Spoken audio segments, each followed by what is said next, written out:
Hi friends, dosa ఎలా చేసుకోవాలో చూపిస్తాను. ఇది మామూలు దోశ కాదండి. మనము పిండి రుబ్బి పెట్టుకుంటాం కదా, 4 రోజులు 3 రోజులు అయింటుంది కదా, పిండి బాగా పులిసిపోతుంది. అప్పుడు ఎలా చేసుకోవాలి మీకు చిన్న చిట్కా చెప్తాను.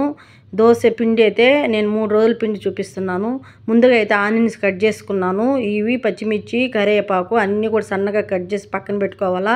ఈ పిండిలో ముందుగానే సాల్టు, మనము ఇడ్లీ సోడా అంటారు కదా, ఆ సోడా వేసి కలిపి పెట్టేసుకున్నాను.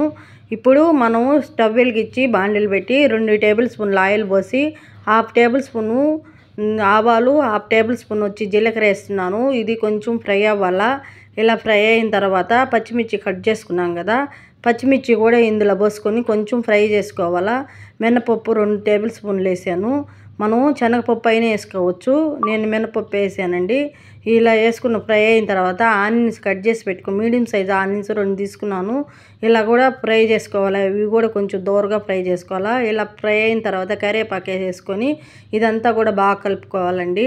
ఇప్పుడు 1/2 టేబుల్ స్పూన్ వచ్చి పసుపు వేసుకోవాలా. పసుపు అంతా కూడా ఈ పోపుకు పడేలాగా కలిసేలాగా బాగా కలుపుకోవాలి. ఇలా కలుపుకున్న గ్యాస్ స్టవ్ ఆఫ్ చేసుకొని ఇది ఎత్తి ఇందులో పోసేసుకోవాలండి. పిండిలో నేను పిండి అంతా కూడా బాగా కలుపుకోవాలి. పోసిన తర్వాత మామూలుగా మనం దోశ ఎలా వేస్తామో అలాగే వేసుకోవడమే. దోశ అనేది చుట్టుముట్టు కొంచెం ఆయిల్ వేసేసుకుంటే అంతేనండి. దోశ అనేది చాలా బాగుంటుంది.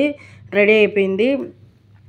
మనం 4 రోజులు పిండి ఉన్నా కూడా ఇలా చేసుకుని తింటే వేస్ట్ చేయకుండా చాలా బాగుంటుందండి. మన పిల్లలు కూడా చాలా ఇష్టంగా తింటారు. దీంట్లోకి ఏ చట్నీ లేకపోయినా కూడా ఉత్త దోశ అయినా తినచ్చు. కానీ నేను అల్లం చట్నీ వేసి పెట్టినాను, పల్లీల చట్నీ అయినా వేసి తింటే సూపర్గా ఉంటుంది. ఇలా మీరు కూడా ఒకసారి ట్రై చేసి మీకు ఎలా కుదిరిందో మాకు ఒకసారి కామెంట్ పెట్టండి. వీడియో కానీ మీకు నచ్చింది